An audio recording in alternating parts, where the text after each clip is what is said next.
Good morning sir. Good morning. Good morning sir. Good morning.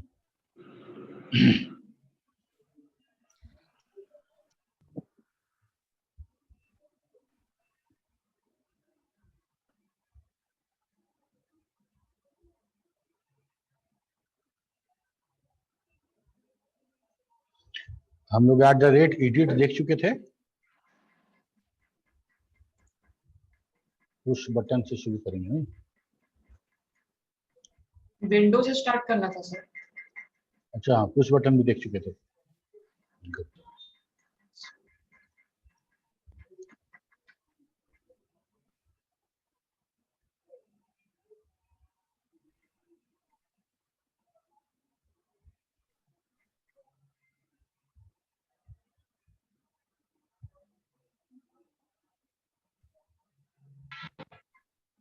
Good morning sir.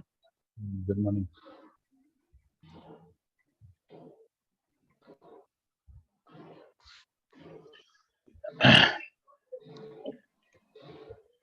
Window, ये window हमारा operating system वाला window नहीं है।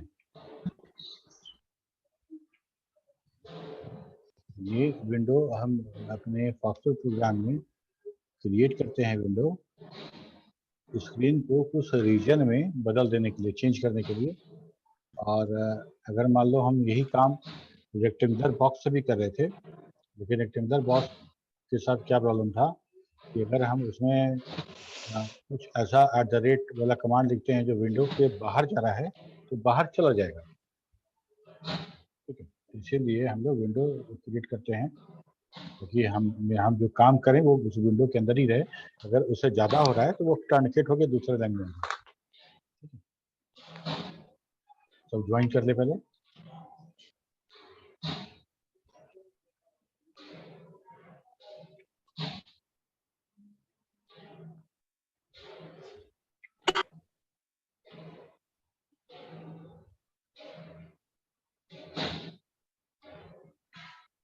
So window in the Foxrow for DOS is area in which a programmer can show output.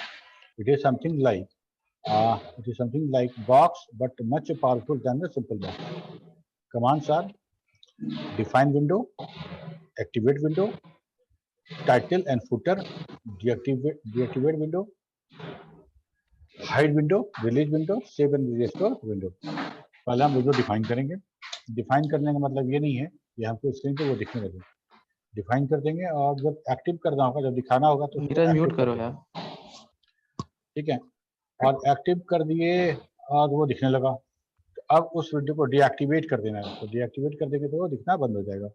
लेकिन बगैर deactivate किए हुए for the some time हम उस विंडो को हाइड करना चाहते हैं कि अभी दिखे नहीं, तो हम सिर्फ हाइड विंडो करेंगे, डीएक्टिवेट नहीं करेंगे। और विंडो को खत्म कर देना है, जो विंडो हम डिफाइन किए थे उसको डिलीट कर देना है मेमोरी से, तो उसको रिलीज विंडो। ओके, सेविंग और रिस्टोर, जैसे हम मेमोरी वेरिएबल को सेव और रिस्टोर करते थे, उसी के लिए है विंडो को सेव और रिस्टोर करना। ठीक है, तो देखो हम लोग डिफाइन कैसे करते हैं। तो विंडो चूंकि हमारे पास, हमको पता है कि रो एंड कॉलम, जो हम जैसे विंडो अभी इस जो रेक्टेंगुलर बॉक्स बना रहे थे उसमें एक कोऑर्डिनेट दे रहे थे, ऊपर वाला, एक वाला और नीचे वाला, तो इसको जोड़ के एक हम रेक्टेंगुलर बॉक्स बना रहे थे। Sir excuse me sir. Sir excuse me sir, Neeraj थोड़ा म्यूट कर लो, बैकग्राउंड से आवाज आ रहा है। क्या? वो नीरज के बैकग्राउंड से आवाज आ रहा था सर। Okay, distract. तो we can define window in 2 way. दो तरीका है। एक तो है कि डिफाइन विंडो, कीवर्ड है डिफाइन विंडो, विंडो का नाम देंगे न्यू, यहाँ पे न्यू है, और इसके बाद हम लिखेंगे कहाँ से कहाँ तक, फ्रॉम रो 2 4 कॉलम 4 से लेके रो 15 कॉलम 20 तक। ठीक है, ये मेरा रो नंबर 2 से, मतलब रो नंबर 2 अगर यहाँ पे होगा तो रो नंबर 2 और कॉलम नंबर 4 यहाँ पे कुछ जगह होगा, और हम बोल रहे हैं 15 नंबर रो, मतलब 15 नंबर रो नीचे आएगा, और कॉलम भी 4 से आगे आएगा, मतलब 20। ये दो, ये वाला हमारा एक विंडो क्रिएट हो जाएगा। तो एक पहला तरीका था ये। दूसरा तरीका है कि हम दोनों कोऑर्डिनेट नहीं देंगे, हम एक कोऑर्डिनेट देंगे और लंबाई और चौड़ाई दे देंगे साइज के रूप में। तो दूसरा तरीका है define window new from 2,4 size 13,16। तो हमारा हम रो का साइज दे रहे हैं कि 13 ऐसे हो और 16 ऐसे हो। ओके, तो इसके हिसाब से जो कोऑर्डिनेट होगा वो कोऑर्डिनेट खुद ब खुद उसको खोज देगा और उसको विंडो बना देगा। This definition will create window in the memory only, so it will not shown on the screen. To show on screen, we need to activate this window. Okay, you can also define window with double line and the panel. जैसा कि हम लोग rectangular box बना रहे थे, वहां जो double line और पैनल यूज कर रहे थे वो भी कर सकते हैं। कर लिए वो करना क्या है, इस कमांड के लास्ट में डबल या पैनल जोड़ देना है। लिख देंगे डबल, तो डबल लाइन से मेरा विंडो बनेगा, पैनल लिखेंगे तो एक थिक लाइन से एक पैनल बन जाएगा मेरा। ठीक है, अब विंडो बन गया, मेमोरी में रेडी है। अब दिखेगा कैसे, तो हम उसके लिए एक्टिवेट करते हैं। क्या लिखते हैं, एक्टिवेट विंडो बस, और विंडो का साइज, विंडो का नेम, कौन सा विंडो। हो सकता है कि मेरे पास 4-5 विंडो बनाए हो और किसी एक को एक्टिवेट करना चाह रहे हैं, तो इसलिए हमको उस विंडो का नाम लिख के एक्टिवेट विंडो करना पड़ेगा। तो एक्टिवेट विंडो, विंडो नेम, तो हमारा वो एक्टिवेट हो जाएगा। After this window after this command, a window of the given size will appear on the screen, and now all the output will be shown in this window. Title and footer. हम जब window बनाएंगे तो window में top पे, ठीक है, top पे और टॉप पे हेडर हो जाएगा और फुटर हो जाएगा।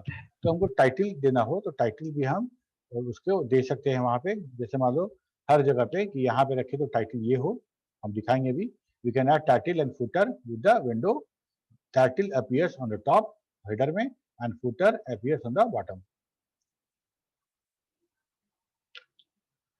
Deactivate कैसे करेंगे, तो हम deactivate विंडो कमांड वैसे ही फॉक्स सारा कमांड तो वैसे ही रहता है। Deactivate विंडो, विंडो नेम, और अगर एक से ज्यादा विंडो को deactivate करना है तो 2 कमांड लिखने की आवश्यकता नहीं है, आप कॉमा देके 2, 3, 4, 5 लिख सकते हैं। या जितना विंडो बनाए हैं सबको deactivate कर देना है तो ऑल, पूरा स्क्रीन क्लियर। ठीक है, तो ये वही विंडो डीएक्टिवेट होगा जो एक्टिव किए हैं आप। जो एक्टिव नहीं किए हैं वो डीएक्टिवेट होने का बात ही नहीं है, वो तो मेमोरी में रहेगा ही।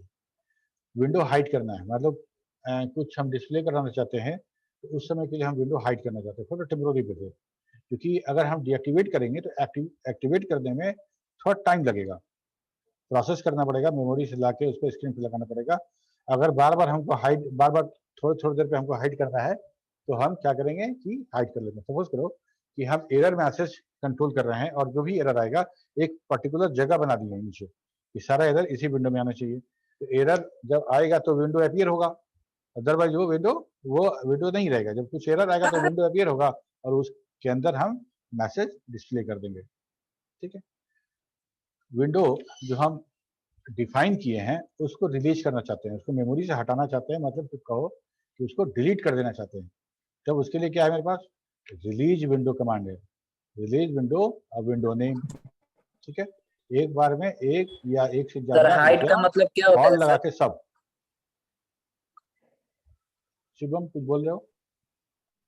यस सर हाइड समझ में नहीं आ रहा है। Hide, hide, yes sir. का हाइड जो बोले हाइड विंडो है ना सर, हाइड, अच्छा हाइड मतलब छुपाना, छुपाना होता है। विंडोज स्क्रीन से डिसअपीयर हो जाएगा, देखेंगे नहीं हम उसको। हाँ दिखेगा नहीं तुमको, एक्टिवेट रहेगा, एक्टिवेटेड रहेगा लेकिन स्क्रीन से दिखेगा नहीं फॉर द सम टाइम। उसको डीएक्टिवेट कर सकते हैं, हाइड कर सकते हैं। हाइड और डीएक्टिवेट हमारे लिए एक जैसा है, हमारे लिए एक जैसा है। एक्टिवेट डीएक्टिवेट करेंगे तब भी वो मुड़ जाएगा, सॉरी स्क्रीन से हट जाएगा, मेमोरी में बना रहेगा। ठीक है, अंतर क्या है कि मान लो हम को जब हटाना है, डीएक्टिवेट करना है और फिर बार बार हर थोड़ी देर के बाद अगर हमको आप मतलब दिखाना है, हटाना है, दिखाना हटाना है, सब कुछ करना है सिचुएशन देख के कि हम तब उस कंडीशन में अगर बार बार डीएक्टिवेट एक्टिवेट करेंगे तो ये टाइम ज्यादा लेगा, ये टाइम ज्यादा लेगा। और हाइड जो है वो छोटा सा प्रोसेस है, वो सिर्फ छिपा देगा तुमको वहां से, वो अब दिखेगा नहीं तुमको, एक्टिवेट भी रहेगा, डिफाइंड भी रहेगा। ठीक है, हमारे लिए एक यूजर के लिए दोनों एक ही है, डीएक्टिवेट भी करोगे तो वही काम होगा और हाइड भी करोगे तो वही काम होगा, लेकिन इंटरनल प्रोसेस में हाइड आसान है। ठीक है, तो हम किसी सॉफ्टवेयर को कि एग्जीक्यूशन को स्लो ना करना चाहें और बार बार हाइड, बार बार एक्टिवेट और डीएक्टिवेट करना है, बार बार एक्टिवेट कर रहे हैं डीएक्टिवेट कर रहे हैं, तो उससे अच्छा है कि हम हाइड यूज करेंगे ये कम रिसोर्सेज में ये हाइड हो जाएगा। ठीक है। हाँ, मान लो कि हम अभी हाइड कर रहे हैं और हमको बहुत फ्रिक्वेंटली उसको फिर अनहाइड नहीं करना है, तब उस कंडीशन में उसको डीएक्टिवेट कर देंगे। ठीक है। डीएक्टिवेट करने से क्या होगा कि एक्टिवेशन को एक्टिवेट करने के लिए जो इंफॉर्मेशन सॉफ्टवेयर को स्टोर करना पड़ता होगा कहीं पे, वो रिलीज कर देगा, तो मेमोरी थोड़ा सा मेरा फ्री हो जाएगा, एक्टिवेशन मेमोरी। ठीक है। लेकिन अगर हाइड करेंगे तो मेमोरी बना रहेगा, वो टेम्पोररी हम उसको छिपा देंगे। ठीक है ना। तो रिलीज विंडो कैसे होगा? तो रिलीज विंडो होगा रिलीज कमांड से। ठीक है। सर हाँ, हाइड विंडो किस सिचुएशन में हम लोग इसका यूज करेंगे? अभी तो कैसा हम लोग स्टार्ट किए हैं, situation? सिचुएशन समझ में आएगा तुमको प्रोग्रामिंग में। ठीक है ना। जिस समय बार बार एक्टिवेट और डीएक्टिवेट करना पड़े उस समय हम हाइड करते हैं। सर हाइड को फिर से हटाने के लिए फिर से एक्टिव का उपयोग करना हाँ, पड़ेगा। फिर एक्टिवेट नहीं, उसके लिए अनहाइड या शायद अनहाइड अनहाइड तो नहीं है कोई, एक्टिवेट ही करना पड़ेगा। या शो कमांड है, एक बार हम बता रहे हैं। अनहाइड होता है। अनहाइड होता है या शो होता है, दोनों में से कोई एक होगा, उससे हम उसको वापस दिखा सकते हैं। Okay sir.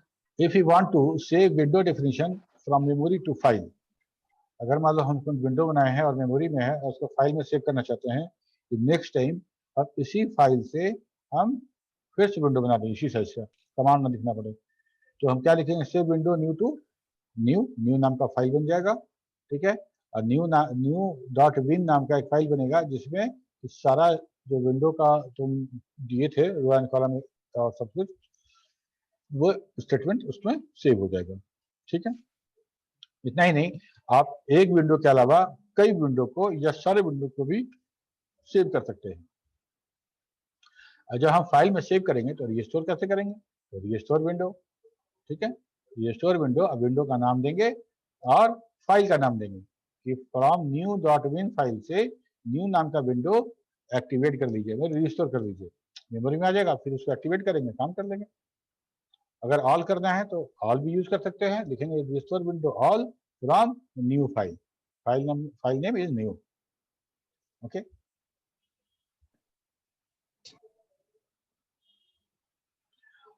यहाँ पे एक हम बनाए थे, एक प्रोग्राम है ट्रेडिशनल मेनू सिस्टम। ट्रेडिशनल मेनू सिस्टम में क्या होता था कि हम सारा का सारा ऑप्शन एक के बाद दूसरा, दूसरा के बाद तीसरा, चौथा ऐसा लिख देते थे।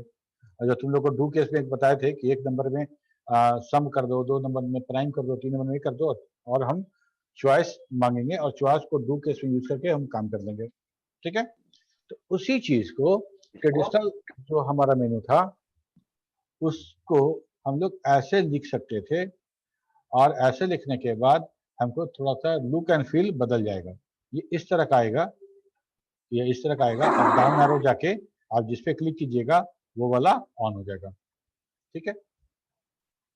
ये समझ में आ रहा है? हम लोग क्या लिख रहे हैं? 5,5 प्रॉम्प्ट ऐड, प्रॉम्प्ट ऐड। ठीक है। और मेनू टू चॉइस, ये हम अब ले रहे हैं, चॉइस मांग रहे हैं मेनू में। सर यहाँ प्रॉम्प्ट किस पर्पस प्रॉम्प्ट के दे लिए? रहे हैं, इस ये दिखा रहा है जो ये वर्ड जो है यही है प्रॉम्प्ट। ठीक है। This is the prompt. Okay sir.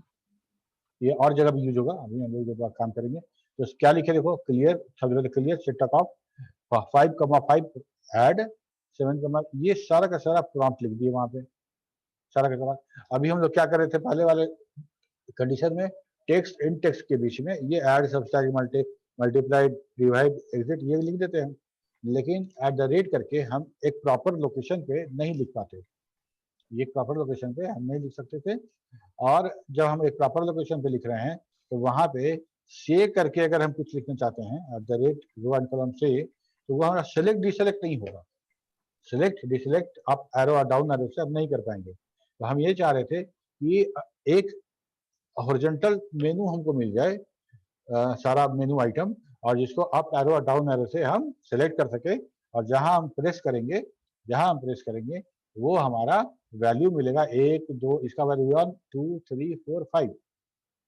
ठीक है। तो हम लिख दिए मेनू टू चॉइस, चॉइस में जो वैल्यू आएगा उस वैल्यू को लेके हम डू केस कर देंगे और सारा का सारा मेरा प्रोग्राम रन कर जाएगा। इसका ये जो था यही था। इसमें देखो ठीक है। यहाँ पे हम लोगों ने कुछ कुछ मैसेज भी प्रिंट कराया है। यहाँ पे ऐड सिलेक्ट है, ऐड के लिए यहाँ पे है it will add to number. अगर सब्सट्रैक्ट पे आओगे तो ये मैसेज बदल जाएगा, लिखिएगा it will subtract to message to number. Light चली गई, wait. Excuse me sir. Yes sir Alok Rana waiting में है। अच्छा देख लीजिए।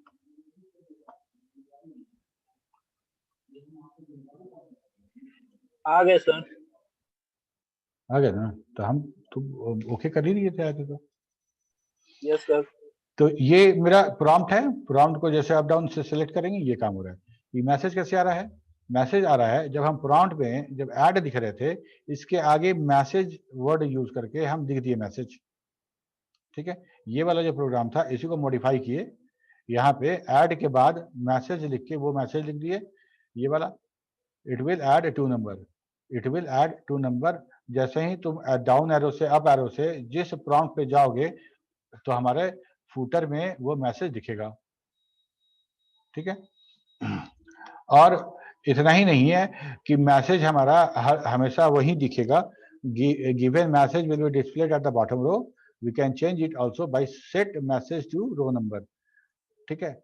बाय डिफॉल्ट वो बॉटम में ही दिखता है, बॉटम रो में, सबसे नीचे वाला रो में, लेकिन हम उसको सेट कर सकते हैं, उसको हम सेट कर सकते हैं कि कहाँ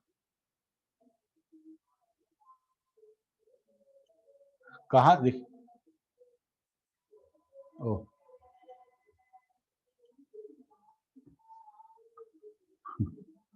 ठीक है, तो हम लोग क्या करेंगे, सेट मैसेज टू 25, तो 25 कर देंगे, तो 25 तो लास्ट ही रो है, जो वो कर देंगे। मालूम है प्रोग्राम रन कर रहा है, इतना ही छोटा था, ये वाला प्रोग्राम देखो, ये तो छोटा सा, और हमको अच्छा लगेगा कि ये वाला जो वैल्यू था यहाँ कहीं पे आता ऐड के सामने, या फिर यहाँ पे नीचे आता है, इतना नीचे ना आके कहीं और आता, हम ऐसा चाहते हैं तो वो भी काम हम कर सकते हैं, ठीक है। ये हो गया, हम प्रॉम्प्ट बना लिए, प्रॉम्प्ट का मैसेज भी कर लिए। प्रॉम्प्ट का मतलब समझ में आ गया कि प्रॉम्प्ट देंगे तो एक मैसेज प्रिंट होगा जिसको हम ऐप आर डायनेरी से सेलेक्ट कर पाएंगे। अगर से कमांड से करते तो हम सेलेक्ट नहीं कर पाते, वो सिंपल एक हार्ड कोडेड मैसेज होता, ठीक है।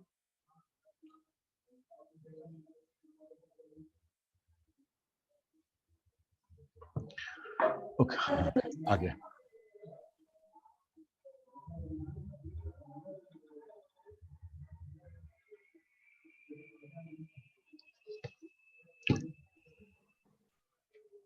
अब हम मेनू सिस्टम को समझते हैं। मेनू सिस्टम हमारा क्या है? ऐसा जो फॉक्सट्रॉट का मेनू है उसी को हम लोग कंसिडर कर रहे हैं। ये जो है system, file, edit, database, record, ये जो लाइन देख रहे हो इसको हम बोलते हैं मेनू बार। मेनू बार जिसमें सारा का सारा जो मेनू आइटम है वो आएगा, ठीक है। ये मेनू आइटम बोलो या मेनू पैड, सारा का सारा मेनू पैड। तो हम मेनू बार के किसी मेनू पैड पे जब क्लिक करते हैं तो हमको एक फ्लेक्सिबल विंडो मिलता है जिसको हम लोग बोलते हैं पॉपअप मेनू, पॉपअप मेनू। तो हमको इस तरह का अगर एप्लीकेशन बनाना हो तो क्या करेंगे, ठीक है। तो सबसे पहले हम क्या करेंगे, सबसे पहले मेनू बार बनाएंगे, मेनू, और उसके बाद उस पर हम पैड बनाएंगे, और पैड बनाने के बाद ये पैड बन जाएगा, और फिर हम पॉपअप बनाएंगे, और वो पॉपअप कब दिखेगा, जब हम फाइल पे क्लिक करेंगे, ठीक है। तो हम लोग कितना स्टेट पे काम करेंगे, पहला तो हम लोग मेनू बार बनाएंगे, फिर हम लोग मेनू पैड डिफाइन करेंगे, उसके बाद हम लोग ये मेनू पॉपअप बनाएंगे और लिखेंगे कि ऑन सिलेक्शन आप किस मेनू पैड के सिलेक्शन पे ये अपीयर होना चाहिए, ठीक है। देखो, तो defining a menu bar, horizontal menu bar, first define menu, then define menu pad, and then put menu pad at work. हम लोग क्या कर रहे हैं कि हम क्लिक करने पर पॉपअप अराइव अभी नहीं करते हैं। फर्स्ट केस में हम लोग ये देखेंगे कि पहले मेनू बार बनाएं, मेनू बार बनाने के बाद हम मेनू पैड बनाएंगे, और मेनू पैड बनाने के बाद मेनू पैड को क्लिक करने पे काम करता है कि नहीं, क्योंकि क्लिक करेंगे इसको समझ में आएगा कि क्लिक हुआ तब तो ये पॉपअप आएगा। तो इसके क्लिक पर कुछ मैसेज प्रिंट करा के देखना चाहते हैं कि ये काम कर रहा है कि नहीं कर रहा है। तो सबसे पहले डिफाइन मेनू, मेनू का नाम रखेंगे, डिफाइन मेनू, मेनू नेम। तो हम लोग लिखे डिफाइन मेनू माय मेनू, तो मेरा ये वाला मेनू बार बन गया, ठीक है। मेनू बार बन गया। अब हमको पैड बनाना है, और पैड किस मेनू के लिए बनाना है? इस मेनू के लिए, माई मेनू के लिए। ठीक है, तो हम लिखते हैं डिफाइन पैड, पैड 1, उस पैड का नाम देंगे, ऑफ माई मेनू, उस मेनू का नाम जिस मेनू के लिए पैड बना रहे हैं। प्रॉम्प्ट लिखेंगे, और प्रॉम्प्ट में लिखेंगे वो जो अभी हम लिख रहे थे उधर, prompt add student, define pad, pad 2 of my menu, prompt edit student. ये करके हम 4 पैड बना लिए उस मेनू में। ठीक है, इस तरह का बन गया मेरा मेनू। और ये add student, edit student, delete student और एग्जिट, ये हमारा मेनू पैड बन गया। ठीक है, अब इस मेनू पैड को से काम कैसे लिया जाएगा? तो ऑन सिलेक्शन ऑन, हम अब बता रहे किसको सेलेक्ट कर रहे हैं तो क्या होना चाहिए। On selection pad 1 of my मेनू, अब यहाँ पे हमको कुछ कमांड लिख देना है। यहाँ कुछ कमांड लिखना है, यहाँ लिस्ट लिख देंगे तो लिस्ट हो जाएगा, रन करने लगे लिस्ट हो जाएगा, जो यूज की रहेंगे फाइल उसका लिस्ट हो जाएगा। मतलब यहाँ ब्राउज लिख देते हैं, जो कमांड यहाँ लिखेंगे वो कमांड इस पैड के क्लिक करने पे रन हो जाएगा। तो पैड 1 क्या है? पैड 1 है हमारा ऐड स्टूडेंट। अब देखो दो चीज यहाँ पे आ रहा है, पहला तो आ रहा है पैड मतलब मेनू का नाम, और मेनू का प्रॉम्प्ट, मेनू का नाम और मेनू का प्रॉम्प्ट। हम लोग के लिए प्रॉम्प्ट है, हम लोग प्रॉम्प्ट को देख के काम करते हैं, कहाँ क्लिक करना है कहाँ नहीं करना है वो प्रॉम्प्ट देख के। लेकिन उस प्रॉम्प्ट को फॉक्स प्रो कैसे समझेगा? पैड के हिसाब से। हम पैड 1 पे क्लिक करेंगे, हम क्लिक करेंगे ऐड स्टूडेंट पे, लेकिन वो क्लिक फॉक्स प्रो के नजर में पैड 1 पे होगा। और जब पैड 1 पे होगा तो हम लिखे हुए यहाँ पे on selection pad 1 of menu my menu run this. तो ये पैड नाम का एक फंक्शन है जो पैड का नेम प्रिंट कर देता है, पैड का नेम प्रिंट करता है कौन सा पैड क्लिक हुआ है। तो on selection pad 1 of my menu print pad name, तो पैड 1 प्रिंट करेगा। यहाँ क्लिक करेंगे तो पैड 2 प्रिंट करेगा, यहाँ क्लिक करेंगे तो पैड 3 प्रिंट करेगा। और इस तरह से लास्ट में लिखेंगे एक्टिवेट मेनू माई मेनू, इसके बाद लास्ट में लिख देंगे एक्टिवेट मेनू माई मेनू। अभी तक एक्टिवेट नहीं किए थे तो अभी तक अगर हम ये लाइन नहीं लिखेंगे, ये लाइन नहीं लिखेंगे तो क्या होगा, माई मेनू जो है वो डिफाइन तो किया गया है लेकिन वो एक्टिवेट नहीं है। ठीक है, जैसे विंडो को एक्टिवेट करता पड़ा था हमको डिफाइन के बाद, वैसे इसको करना पड़ेगा। यहाँ देखो नोट पैड फंक्शन जो है, नोट में will print the pad name which is pad 1, pad 2 and pad 3। Here we can run any command और यूडीएफ कोई कमांड, या हम यूजर डिफाइंड फंक्शन रन करा सकते हैं। मान लो हम लिखते हैं on selection pad 1 of menu my menu append, या एडिट, यहाँ ब्राउज। कहने का मतलब ये है इस लाइन में हमको एक लाइन लिखने का इजाजत है। एक लाइन मत बोलो, एक वर्ड बोलो, एक वर्ड लिख सकते हैं। तो यहाँ पे कोई प्रोग्राम मान लो कि हम लिखते हैं, यहाँ पे जैसे ये वाला बनाए थे ऐड स्टूडेंट, तो ऐड स्टूडेंट तो है तो ठीक है, तो ऐड स्टूडेंट पे क्लिक करेंगे तो अपेंड विंडो खुल जाएगा, तो वहाँ तो अपेंड कर दोगे। एडिट पे क्लिक करेंगे तो एडिट विंडो खुल जाएगा और वहाँ पे जाएंगे या जाके एडिट कर देंगे, ये तो समझ में आ रहा है। लेकिन अगर ऐड स्टूडेंट की जगह पे स्टूडेंट दिए होते तब क्या होता? ये स्टूडेंट क्लिक करने पे तो हमको एक ब्राउज, एक पॉपअप आएगा, पॉपअप पे हम क्लिक करेंगे वहाँ पे आएगा इंटर स्टूडेंट, डिलीट, मॉडिफाई सब कुछ आएगा, तो वहाँ से खैर अभी आएंगे वहाँ पे। तो यहाँ पे अपना कहने का मतलब था कि मान लो अपेंड हम वैसे अपेंड नहीं कराना चाहते हैं जैसे अपेंड हम लोग अपेंड कमांड से करते हैं। हम लोग डेटा एंट्री स्क्रीन जो देखे थे, है ना, डेटा एंट्री स्क्रीन, वो भी तो अपेंड था, डेटा रिकॉर्ड इंसर्ट कर रहे थे मतलब अपेंड कर रहे थे। तो हम अगर उस प्रोग्राम को रन कराना चाहते हैं तो कैसे होगा? प्रोग्राम में तो बहुत नंबर ऑफ लाइन्स है, समझ में आ रहा है क्या बोल रहे हैं? Yes sir. ठीक है, तो हम उस प्रोग्राम को डिफाइन करेंगे फंक्शन के रूप में या प्रोसीजर के रूप में। ठीक है, मान लो कि हम पूरा का पूरा स्क्रीन डिजाइन जितना कमांड लिखे हैं, जितना उसमें लिखे हैं, उस सब को एक प्रोसीजर बना देते हैं और वो प्रोसीजर का नाम देते हैं इंसर्ट नाम का प्रोसीजर बना देते हैं और उसको सेव कर देते हैं। तो हम क्या करेंगे, यहाँ पे अपेंड की जगह पर लिख देंगे इंसर्ट। ठीक है, इंसर्ट, तो क्या होगा, डू इंसर्ट प्रोसीजर को रन कराने के लिए हम लोग देखेंगे प्रोसीजर में डू इंसर्ट। तब क्या होगा कि अब यहाँ पे जैसे ही तुम क्लिक करोगे, यहाँ जैसे ही क्लिक करोगे तो तुमको एक वो तुमको जो विंडो क्या बोलते हैं डेटा एंट्री जो प्रोग्राम है वो रन कर जाएगा। अगर उस प्रोग्राम को अगर हम कंसाइज करना चाहते हैं कहाँ रन करें तो विंडो डिफाइन कर देंगे और विंडो डिफाइन के अंदर वो प्रोग्राम रन करने लगेगा। ठीक है, तो हम ये काम तभी हो सकता है, ये काम तभी हो सकता है जब हम इस रिलेटेड मेनू पैड से को हम प्रोसीजर में लिख दें, तभी हम यहाँ एक वर्ड में उसको कॉल कर सकते हैं। अदरवाइज एक वर्ड में और क्या यूज कर सकते हैं, कमांड ही यूज कर सकते हैं। समझ में आ रही बात? Yes sir. यस बाकी लोग को yes sir. Yes Good. Sir. यहाँ तो काम हो गया। सर एक बार में एक ही वर्ड जो यूज कर रहे हैं, बोलने से एक ही वर्ड यूज कर सकते हैं। एक बार में सर एक बार में एक ही वर्ड यूज कर सकते हैं पैड 1 में, तो उससे अधिक क्यों नहीं कर सकते हैं? तो देखो लाइन देख रहे हो यहाँ पे one selection pad 1 of menu my मेनू, यहाँ पे हमको लिखना जो रन कराना है, यहाँ जो लिखना रन कराना है। ठीक है, तो इसके नीचे लिखेंगे तो इसके ये कमांड जो देख रहे हो ना, ये सिलेक्शन पैड मेनू, ये कमांड के सामने लिखना है हमको जो रन कराना है। तो दूसरे लाइन में जाएंगे तो फिर नहीं पड़ेगा ये वैसा इंड फॉर इंड वाला तो है नहीं कि हम बाउंड्री बना दें इसका। ठीक है, तो हमको इसी के सामने कि पैड 1 जब सेलेक्ट हो माई मेनू का तो ये रन करा दीजिए, ये रन करा देना है। और तुमको ऑप्शन दिया गया, तुमको 10 लाइन लिखना था, मान लो तुम 10 लाइन लिखना चाहते हो, तुम बोले ना अभी मल्टीपल लाइन क्यों नहीं लिख सकते हैं, तो तरीका है मल्टीपल लाइन लिखने का। मल्टीपल लाइन जो है आपका वो एक प्रोसीजर में लिख दीजिए और प्रोसीजर का नाम यहाँ लिख दीजिए, काम खत्म। ओके। ठीक है, तो ये काम हम कर दिए।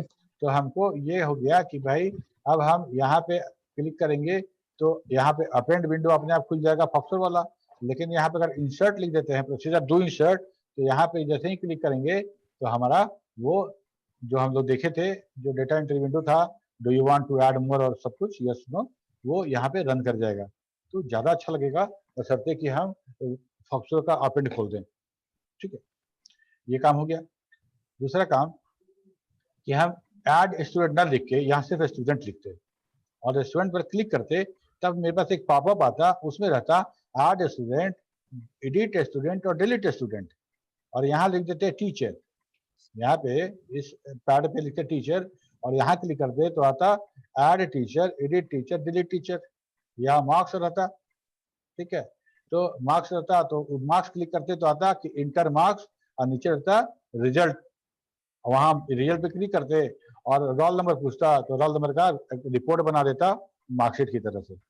ठीक है, और यहाँ पे हम एग्जिट बनाते तो, और एग्जिट नॉर्मली इसी में होता है, इसी में लास्ट में एग्जिट होता है। हर जगह तुम यही देखोगे कि पहला वाला जो उसी के सबसे लास्ट में क्यूट एग्जिट होता है। तो एग्जिट यहाँ ना लिख के इसी में हम लास्ट में लिख देते एग्जिट। तो हम क्या करेंगे कि काम कैसे करेगा, अब हम पैड 1 पे जब क्लिक करें तो हमको यहाँ पे एक पॉपअप दिखना चाहिए और इस पे क्लिक करें तो यहाँ एक पॉपअप दिखना चाहिए। यही काम करता है आपको। तो सबसे पहले पॉपअप डिफाइन करते हैं, defining popup for the menu pad. Her pad के लिए एक पॉपअप, तो डिफाइन पॉपअप ईएमपी। हम पॉपअप का नाम रखेंगे, उसका नाम है ईएमपी, हम डिफाइन किए। अब बार स्पेस 1 नहीं होगा, ठीक है, स्पेस गलत है क्योंकि हम नाम दे रहे हैं ना, तो नाम दे रहे हैं तो वो नाम में तो हम लेते नहीं है वो चीज स्पेस और स्पेशल कैरेक्टर। तो define bar 1 of EMP. EMP क्या है, पॉपअप है। तो पॉपअप में जो ये सब आ रहा है, ये सब बार है। क्या है, बार। ठीक है, तो हमको जितना बार डिजाइन करना पड़ेगा, हर बार बार 1 बार 2, नाम कुछ भी दे सकते हैं, ऐसा नहीं कि बार 1 ही देना है। हम मान लो हम इसका नाम दे दे बार ए, बार बी, बार सी, और प्रॉम्प्ट लिख देंगे तो जो प्रॉम्प्ट लिखेंगे वो नजर आएगा। हमको तो प्रॉम्प्ट से मतलब है, और जो नाम देंगे उससे फॉक्सर को मतलब रहेगा। तो हमने लिखे हैं कि define bar 1 of EMP popup menu prompt add employee, edit employee, delete employee, employee attendance, ऐसा हम बना दिए। ठीक है, एक पॉपअप बनाए ईएमपी नाम से, उसमें हम लोगों ने 4 बार बनाया। कुछ इस तरह का सीन आएगा। देखो employee, student, library, accounts, report, exit. हम एम्प्लॉय पे क्लिक किए तो ये 4 जो आया, add employee, edit employee, delete employee और एम्प्लॉय अटेंडेंस, ये 4 ये पॉपअप है, ये पॉपअप है। और इस पॉपअप में जिसको क्लिक करेंगे उसका प्रोग्राम रन करा देंगे प्रोसीजर में लिख के। ठीक है, तो यहाँ पे हो गया मेरा ईएमपी बन गया। ठीक है, अब देखो सैंपल प्रोग्राम है, setup of use EMP, define menu, my menu, define pad 1 of my menu, prompt, employee, student, library, accounts, report, etc। ये हम लोग क्या किए, मेनू पैड बनाए। मेनू पैड बनाए मतलब ये वाला काम किए, ये वाला काम, employee, student, library, accounts, report, exit. ठीक है, ये वाला काम हो गया मेरा, हम मेनू पैड बना लिए। ओके, और अभी एक्टिवेट नहीं किए हैं, सिर्फ मेनू पैड बनाए हैं। इसके बाद हमको पॉपअप बनाना है। पॉपअप बना रहे हैं, define bar 1 of EMP, prompt, add employee, edit employee, delete employee, employee attendance, ये बन गया। ठीक है, अब हमको करना क्या है कि हमको अब सिलेक्शन वाला जो काम किए थे, अब हमको सिलेक्शन, अब हमको पैड पे ना करके बार पे करना है। पहले वाला में याद करो, यहाँ पे हम लोग क्या कर रहे थे कि सिलेक्शन कर रहे थे, कहाँ पे, हम लोग पैड पे सिलेक्शन कर रहे थे। देखो ऑन सिलेक्शन पैड 1 है ना, लेकिन अब पॉपअप में सिलेक्शन करना है, तो पॉपअप में तो बार होता है, पॉपअप के अंदर जो होता है उसको बार कहते हैं। तो हम लोग क्या लिखेंगे, डिफाइन, पहले पॉपअप लिख दिए, फिर बार 1, बार 2, बार 3, बार 4, सबका बार डिफाइन किए, और हम पॉपअप का नाम भी साथ में दिए, प्रॉम्प्ट भी दे दिए। इसके बाद अब हम लिखते हैं on selection bar 1 of EMP, print करा रहे हैं यहाँ पे, you have selected add employee, you have selected add employee, हम प्रिंट करा दे रहे हैं। मतलब कुछ रन करा के देखना है तो हम यहाँ पे रन करा दिए, नहीं तो क्या करेंगे, यहाँ पे ऐड एम्प्लॉय वाला हम प्रोग्राम रन करा देंगे। इंसर्ट प्रोग्राम जो था वो भी तो ऐड ही था। ठीक है, तो ऐड इंसर्ट लिख देंगे यहाँ पे, डू इंसर्ट, तो जैसे ही तुम ऐड एम्प्लॉय पे क्लिक करोगे एम्प्लॉय ऐड हो जाएगा। एक दूसरा प्रोग्राम बनाएंगे जहाँ पे हम तुमसे आईडी मांगेंगे एम्प्लॉय का, तुम आईडी दोगे तो आईडी खोज के हम डिस्प्ले करा देंगे, और तुमसे बोलेंगे क्या एडिट करना, एडिट करोगे, एडिट करने के बाद सेव करोगे तो पूछेगा do you want to save, yes, तो उसको रिप्लेस करा देंगे। ठीक, एक प्रोग्राम और लिखे हम मॉडिफाई के नाम से। ठीक है, या अपडेट के नाम से एक प्रोग्राम लिखे, अपडेट नाम से प्रोसीजर बनाए। ठीक है, और प्रोसीजर में डीबीएफ ही से सेव होता है। तो अब हम यहाँ पे दिखेंगे कि जैसे ही बार 2 सेलेक्ट किए वो, तो डू अपडेट कर दें। डू अपडेट मतलब अपडेट वाला प्रोसीजर रन कर गया, तो स्क्रीन पे तुम्हारा पूरा का पूरा वो प्रोग्राम आ जाएगा। ठीक, ये काम तो हो गया। अब यहाँ के बाद हमको एक्टिवेट करना है, तो on selection pad 1 of my menu, activate popup EMP at 2,0। इस लाइन को गौर से समझो। अब हम क्या कर रहे हैं कि हम मेनू बना लिए, मेनू पैड बना लिए और मेनू बना लिए, सब बना लिए।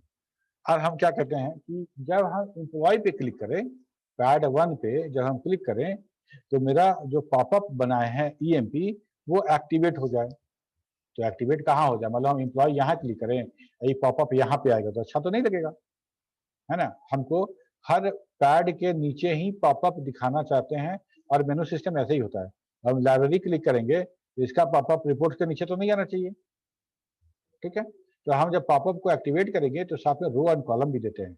अगर एक बार रो कॉलम देंगे और वो एडजस्ट नहीं हो रहा है, थोड़ा सा आगे पीछे आ रहा है, तो फिर हम अब उसको एडिट करके उसको हटा देंगे। तो हम लोग क्या कर रहे हैं, on selection pad 1 of my menu, activate popup EMP popup को एक्टिवेट करिए एट 2,0, सेकेंड रो के 0 कॉलम पे। देखो ये सेकेंड रो के 0 कॉलम, पहला रो पे भी हो गया, सेकेंड रो के 0th कॉलम पे ये अब हो गया। और यही काम स्टूडेंट के लिए करेंगे। स्टूडेंट का पॉपअप अगर एक्टिवेट करेंगे तो कहाँ करेंगे, हम लोग रो रखेंगे 2 और कॉलम बढ़ा के 5 या 7 कर देंगे, है ना। 1 2 3 4 5 6 7 8 9 यहाँ 10 यहाँ 11 पे, 10 या 11 पे उसको हम एक्टिवेट कर देंगे। यहाँ पे स्टूडेंट वाला पॉपअप एक्टिवेट हो जाएगा। ठीक है, और इसके बाद ठीक उसी तरह से सबको करेंगे। और मान लो इसका एक्टिवेट पॉपअप यहाँ पे कर दिए, बाकी इसका पॉपअप नहीं बना था, तो वहाँ पे सिंपल कमांड छोड़ दिए थे, इसको हम लोग यहाँ पे कमेंट कर दिए हैं। ठीक है, ऑन सिलेक्शन पैड 6 में एग्जिट था, इसमें नहीं, पैड 6 में एग्जिट था, तो एग्जिट बटन क्लिक करें तो मेरा एग्जिट हो जाए फाइल, तो इसलिए यहाँ लिखे हैं on selection pad 6 of my menu deactivate menu my मेनू, है ना। मेनू जो मेनू बार है उसको डीएक्टिवेट कर दिए, मतलब प्रोग्राम खत्म हो गया। ये सब काम करने के बाद तब फाइनली हम माई मेनू को एक्टिवेट करेंगे। माई मेनू को एक्टिवेट करेंगे तभी माई मेनू दिखना शुरू होगा। ये पूरा का पूरा प्रोग्राम है, जो रन कराएंगे तो ऐसा रन होगा, इस तरह का रन होगा। ठीक है, यहाँ कुछ पूछना तो पूछो।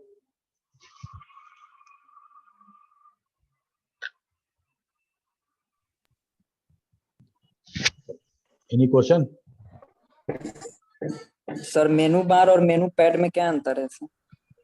मेनू बार जो लंबा वाला यहाँ से वहां तक रहता है वो, ठीक है, और उसमें जो आने वाला अलग अलग, जैसे मतलब पूरा का पूरा मेनू बार है, और उस मेनू बार में जो लिखा हुआ employee, student, library, account, report, exit, ये मेनू पैड है, ये मेनू पैड है।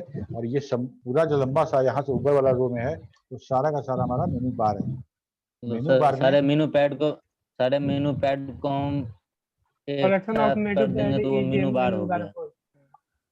नहीं समझे, फिर से बोलो।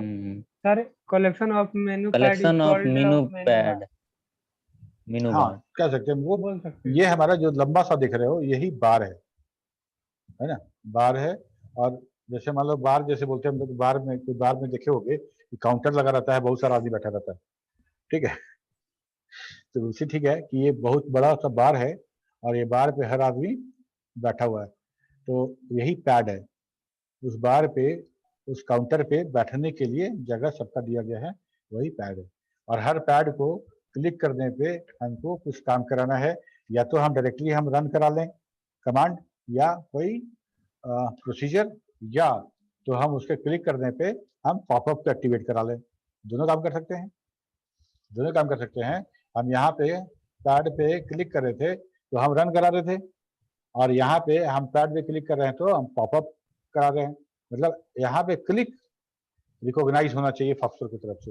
अगर वो समझ गया कि क्लिक हुआ है तो उसको जैसा बोलेंगे वैसा करेगा। बोलेंगे क्लिक किए तो ठीक है, जैसे मान लो एग्जिट है, एग्जिट में तो कोई पॉपअप नहीं है, एग्जिट में क्लिक कीजिए, एग्जिट हो जाएगा। तो एग्जिट में क्लिक होना है तो यहाँ पे हम क्या लिखे, देखो on selection pad 6 of my menu deactivate माई मेनू, ठीक है। यहाँ पे कोई पॉपअप नहीं है, यहाँ पॉपअप है। यहाँ दोनों जगह सिर्फ कमांड रन कराए थे, लेकिन क्योंकि प्रोग्राम चेंज कर दिए थे इसको हम लोग बंद कर दिए, ठीक है। तो एक बार सब लोग स्क्रीनशॉट ले लो, यहाँ पे इसको ठीक कर लेना। बार स्पेस 1 नहीं होगा, सटा रहेगा, स्पेस नहीं होना चाहिए। और इसको एक बार तुम रन कराओ, लिखो उसको, प्रोग्राम को रन कराओ और देखो कि इशू होगा तो नेक्स्ट क्लास में सर पूछ लेंगे। बिल्कुल, हाँ ठीक है। यहाँ पे ये देखो स्क्रीनशॉट ले लेना तुमने, तो वीडियो तो तुम लोग देख नहीं पा रहे होगे, सब वहाँ पे हो गया, मेंबर्स ओनली हो गया है, ठीक है। स्क्रीनशॉट लो सर, शेयर्ड है पीडीएफ से। अच्छा हाँ, पीएफ तो भेज चुके हैं, ठीक है। तो ये हो गया काम। अब यहाँ के बाद अब देखो फॉक्सट्रॉट का जो अपना मेनू सिस्टम सर, जैसे कि हम ईएमपी में दिए ऐड किए हुए थे, add employee, edit employee, delete employee और एम्प्लॉय अटेंडेंस, ऐसा। और उसके सेकंड में स्टूडेंट में अगर स्टूडेंट को क्लिक करेंगे, स्टूडेंट को क्लिक करेंगे तो आवाज नहीं आ रहा है मुकेश? हेलो। और मुकेश, सबसे पहला तो ये है कि तुम क्लास करने आओ तो ड्रेसिंग अच्छा होना चाहिए, ठीक है। ड्रेस अच्छा पहन के आओ, क्लास है, क्लासरूम में। तुम कॉलेज आते हो कैसा ड्रेस में? आवाज नहीं आ रही है सर। हेलो। हाँ, मेरा आवाज सबको तो जा रहा है ना जी? Yes sir. Yes sir. Mukesh, तो अपना तुम्हारा कुछ प्रॉब्लम है। कह रहे हैं कि तुम जो ड्रेस पहने हो, ये ड्रेस पहन के कॉलेज आते थे? सर सॉरी सर, इस बात ऐसा ड्रेस पहन के ये वाला क्लास, ये भी क्लास ही है जी, हैं? ये हम लोग पार्क में बैठे हुए थोड़े हैं, हम लोग क्लास तो हम क्लास में बैठे हुए हैं। देखो ये वर्चुअल क्लासरूम है, तो इसमें वो डेकोरम मेंटेन करिए, सब लोग, ठीक है। अब विष्णु को देखो, घर के अंदर बैठा हुआ है, देखिए धूप वाला टोपी लगाए हुए। क्या विष्णु ऊपर से धूप आ रहा है क्या? या बाल नहीं सर। ये शेव कराए हो क्या तुम अपना बाल सर का? यस सर, कोई गुजर गए थे सर उनका। तो हम ये कह रहे थे कि फॉक्सट्रोट का जो मेनू सिस्टम है, जो फाइल सिस्टम फाइल ये सब जो आ रहा था, वो भी फॉक्सट्रोट बता दिया है कि हम किस नाम से बनाए हैं, उसका पैड क्या है, पैड नेम क्या है, सब कुछ बताया गया है। इसके बारे में हम बात कर रहे हैं, इसके बारे में, ठीक है। हम चाहें तो हम इस हर मेनू सिस्टम को हम यूज कर सकते हैं अपने प्रोग्राम में। हम चाहें तो हम इसको यूज कर सकते हैं, इसको हम बदल सकते हैं। कैसे? देखो यहाँ पे फॉक्सट्रोट बता रहा है कि भाई जो फॉक्सट्रोट मेनू सिस्टम जो है, मेनू जो है मेरा, हम लोग एमसिस मेनू नाम से बनाए हैं, ठीक है। एमसिस मेनू नाम से फॉक्सट्रोट का अपना मेनू है। अगर हम लिख दे डीएक्टिवेट मेनू नेम, तो वो डीएक्टिवेट हो जाएगा, हो जाना चाहिए। अब क्या क्या पैड है उसमें? सिस्टम है, फाइल है, एडिट है, डेटाबेस है, रिकॉर्ड है, प्रोग्राम विंडो, ये सारा का सारा पैड बना हुआ है। इस पैड का ये प्रॉम्प्ट है, और उस पैड का पैड नेम क्या दिया गया है? Underscore MSM system. सबके साथ MSM लिखा हुआ है, और अंडरस्कोर सर MSM क्या है? नाम है, नाम। Okay sir. नेम है MSM अंडरस्कोर ये सिस्टम है, ये फाइल एडिट है, ये सब कुछ है, ठीक है। मान लो हम लिखते हैं एक command, release pad MSM underscore window of my sys menu. मतलब हम इस पैड को रिलीज करना चाहते हैं, तो क्या होगा? ये कमांड रन करने पे हमारा उस फॉक्सट्रोट मेनू से विंडो हट जाएगा, विंडो हट जाएगा, ठीक है। तो एक क्यों दिया गया है बताते हैं। मान लो हम लोग अपना मेनू स्टार्ट करेंगे, हम लोग अपना मेनू लगाते हैं, और मेनू लगाने के बाद हम नहीं चाहते कि मेरा जो यूजर है वो फॉक्सट्रोट के मेनू सिस्टम से खोल के ब्राउज डिलीट कुछ यूज कर सके, ठीक है। हम सिर्फ वही यूज करें जो मेनू बार हम बना के दे रहे हैं, वही यूज करें, वो फॉक्सट्रोट का मेनू ना यूज करें। हम क्या करेंगे? इस मेनू को रिलीज करा देंगे या डीएक्टिवेट कर देंगे, है ना। डीएक्टिवेट कर देंगे या रिलीज कर देंगे। डीएक्टिवेट तो मेनू होता नहीं है, या तो रिलीज होगा या एक्टिवेट होगा, डिफाइन होगा। तो इसको हम कर देंगे तो ये मेनू सिस्टम हम रिलीज हो जाएगा। रिलीज हो जाएगा तो वो सॉफ्टवेयर का अपना सिस्टम नहीं आएगा। उससे अगर कमांड नहीं जानता है यूजर, तो वो हैंडल नहीं कर पाएगा, कुछ ना कुछ डेटाबेस की बातें खुराफाती नहीं कर पाएगा, ठीक है। अब यहाँ के बाद हम बात करेंगे फंक्शंस का, फंक्शन का कि क्या क्या फंक्शन है, और देखते हैं हम लोग फंक्शन क्या होता है, कोई बताएगा?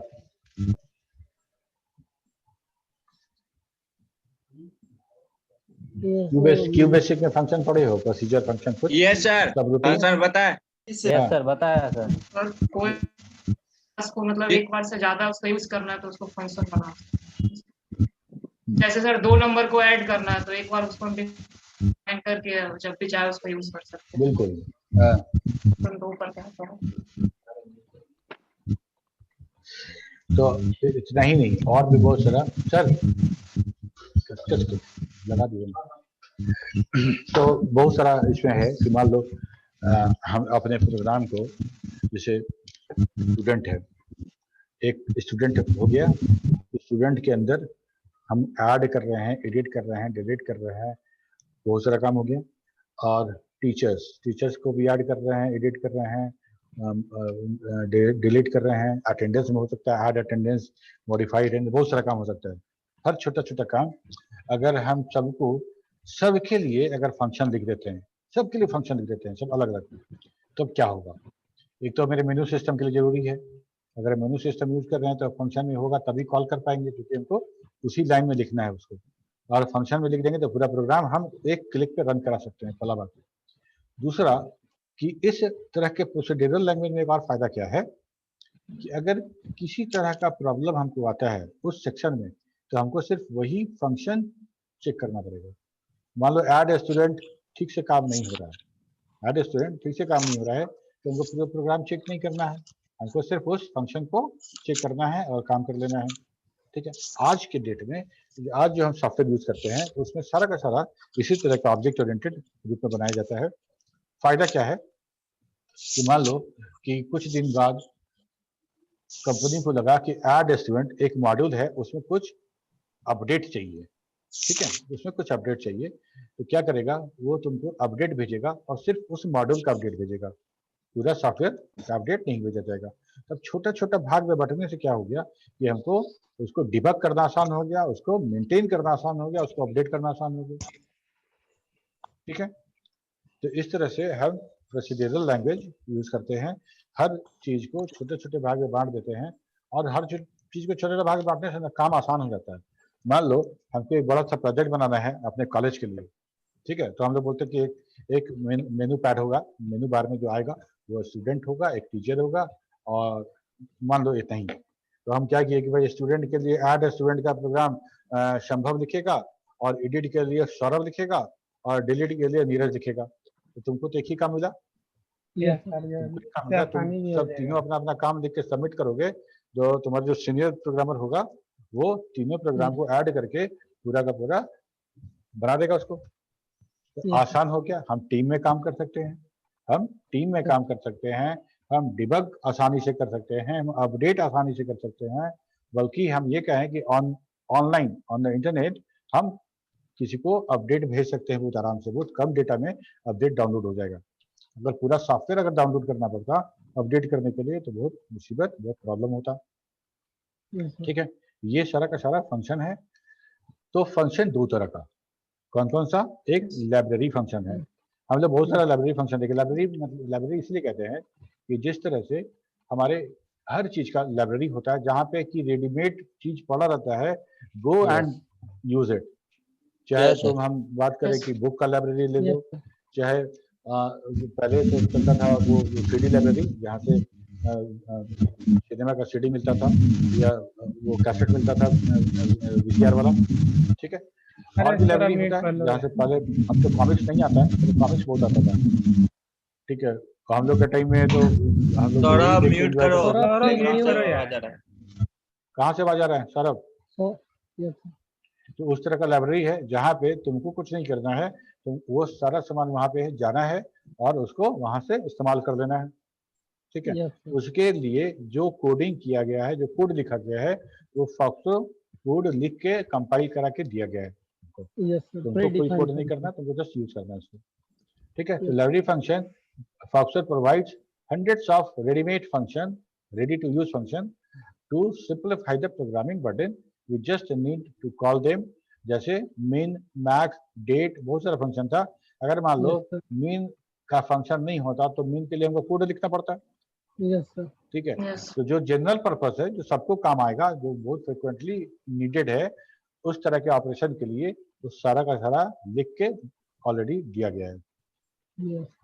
लेकिन हमको जो स्पेशल हम मेरे काम के लिए जो चाहिए तो वो तो नहीं मिलेगा लिखा हुआ, वो तो लिखा हुआ नहीं मिलेगा। जो तुमको अपने लिए चाहिए, तुम सोचे कि ऐसा काम करते, ये काम तुम कुछ डिजाइन किए, ठीक है, लेकिन उसको अगर फंक्शन लिखना है तो वो सब फंक्शन है तुमको खुद लिखना पड़ेगा। ठीक, तो उसको बोलते हैं user defined function, that function defined by user. User कौन है? प्रोग्रामर। ठीक है, प्रोग्रामर। जो हम सॉफ्टवेयर का यूजर कौन है? हम है। सॉफ्टवेयर बनेगा उसका नहीं यूजर इंडिविजुअल करेगा, तो हम लोग यूजर हैं। तो जो यूजर डिफाइंड फंक्शन, जो फंक्शन यूजर डिफाइन करेगा उसको बोलते हैं यूजर डिफाइंड फंक्शन, और वो फंक्शन हमको डिफाइन करना है। After readymade function library also we need to write function or procedure to simplify our programming projects. A function or procedure is a set of commands or other instruction given a name, and this name is called to execute that set of commands. These set of commands or instruction can be in a main program file or in a separate procedure file. अब हम मान लो एक PRG लिखते हैं, consider करो एक PRG, उसमें क्या लिखा हुआ है? उसमें इंस्ट्रक्शंस लिखे गए हैं एक के बाद एक, सेट ऑफ इंस्ट्रक्शन। जब हम do PRG का नाम देते हैं तो सारा रन कर जाता है ना? रन कर जाता है।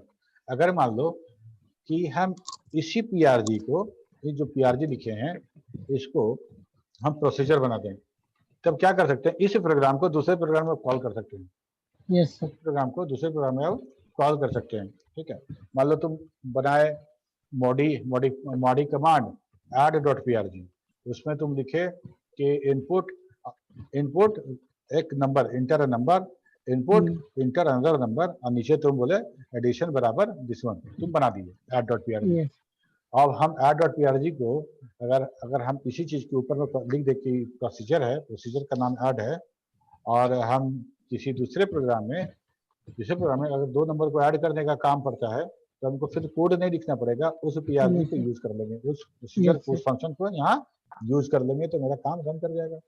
यस सर, है ना? जैसे पीआरजी रन करता है वैसे वो भी रन करेगा, लेकिन वो किसी प्रोग्राम में कॉल होने के लिए रहेगा।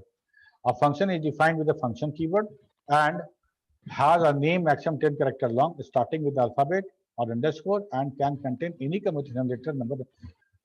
ये स्पेशल नहीं है फंक्शन के नेमिंग के लिए, ये पूरा का पूरा नेमिंग का रूल ही यही है। नेमिंग का रूल ही यही है, या तो हम वेरिएबल का नेम बनाएं, या तो हम फील्ड का नाम बना रहे हैं, ठीक है, या हम फंक्शन का नाम बनाएं, या प्रोसीजर का नाम बनाएं, या प्रोग्राम का नाम बनाएं, कहीं भी अगर नेम देना है तो नेम का रूल यही है।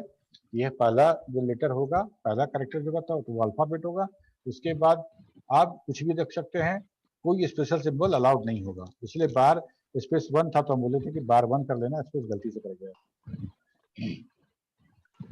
A function has a parameter defined with the parameter keyword. This is the data on which a function is supposed to work. There is maximum 24 parameters allowed the function for the DOS. Parameter is optional. Parameter क्या है, कौन बताएगा? Sir parameters जो functions के अंदर है ये बस होते हैं, जैसे ए बी हो गया, जो फंक्शंस के को अंदर अगर हम रहते कोई हैं, काम करने के लिए बोल रहे हैं, जैसे ऐड करना है तो हम जैसे पास कर रहे हैं, वैल्यू को पास करना है। हाँ, तो मान लो यस कि हम मेन प्रोग्राम है और हम add.prg प्रोसीजर को कॉल Yes, कर रहे sir. हैं, ठीक है, तो मेन प्रोग्राम Yes. में हम नंबर मांगे कि क्या नंबर ऐड करना है, तो हमको नंबर मिला, 2 नंबर हमको मिला, ठीक है, तो अब हम 2 नंबर को ठीक है सर। उस प्रोग्राम में जिसको ऐड करना है उसको देना पड़ेगा ना। यस वो सर, प्रोग्राम जब Yes, अपने sir. रन कर रहा था तो वो खुद नंबर मांग रहा था। मान लो वो खुद नंबर मांग ले तो अच्छी बात है, अगर नहीं मांग रहा है तो हम उस डेटा को, जिस डेटा पे वो फंक्शन को या प्रोसीजर को काम करना है, उसको देना पड़ेगा, ये 2 नंबर दो, जोड़ के दो, ठीक है, तो इसीलिए हम बोलते हैं कि पैरामीटर कीवर्ड लिख के हम पैरामीटर लिखते हैं, ठीक है, और मैक्सिमम 24 पैरामीटर अलाउड है, मैक्सिमम 24 पैरामीटर अलाउड है, और ये ऑप्शनल है, जरूरी नहीं है कि हमारे सब फंक्शन में और प्रोसीजर में पैरामीटर हो ही। जैसे लाइब्रेरी फंक्शन डेट देखो, पैरामीटर है इसके अंदर? नहीं है, पैरामीटर नहीं है, फंक्शन है, नहीं है, इसमें भी पैरामीटर नहीं है।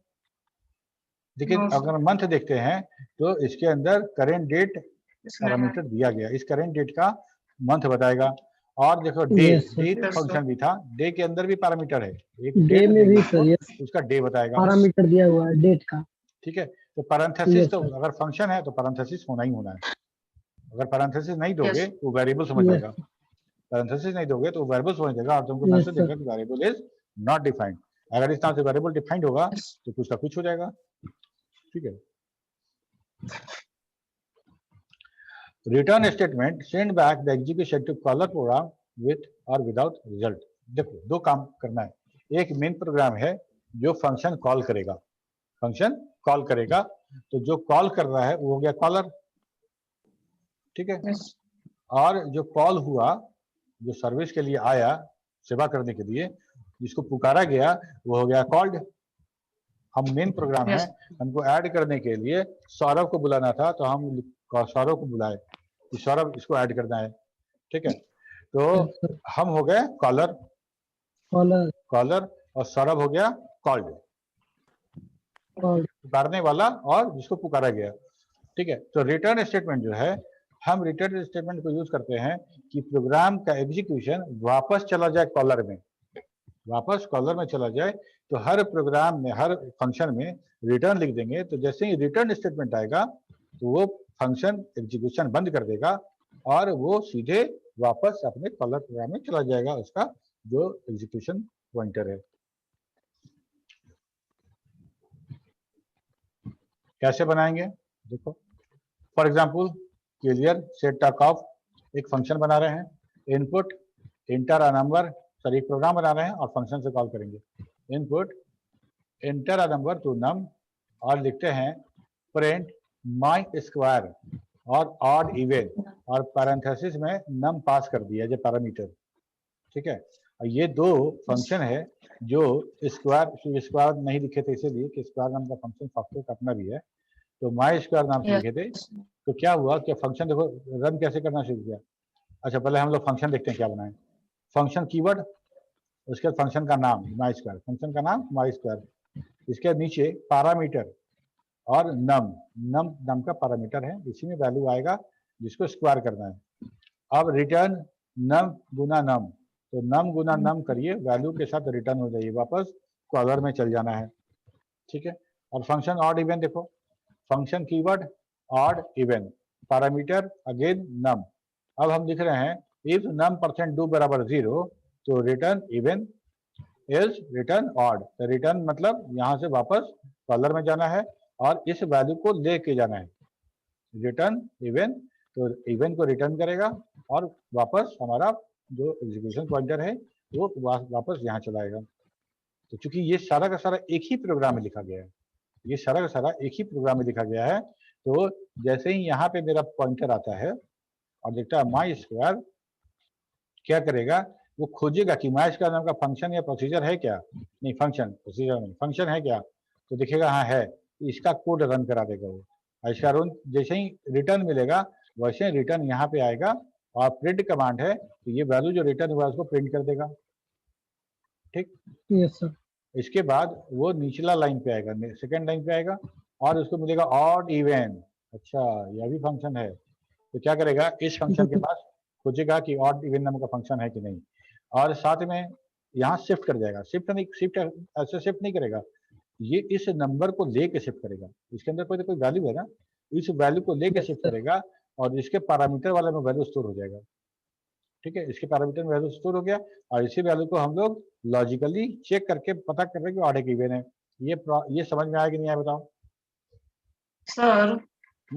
जैसे फंक्शन जहाँ डिफाइन किए हैं उसके पैरामीटर के बगल में जो नम लिखे हैं उस नम की जगह पे तो कोई और वेरिएबल ले सकते हैं ना, क्योंकि वो वैल्यू तो पास करता है इस वेरिएबल में। यस सर एकदम ले सकते हैं, क्योंकि ये जब आएगा कि वैल्यू लेके आएगा, मतलब इसमें 5 है तो 5 लेके आएगा और पैरामीटर जो डिफाइन रहेगा यहाँ पे पैरामीटर में जो वेरिएबल उसके अंदर वो स्टोर कर देगा।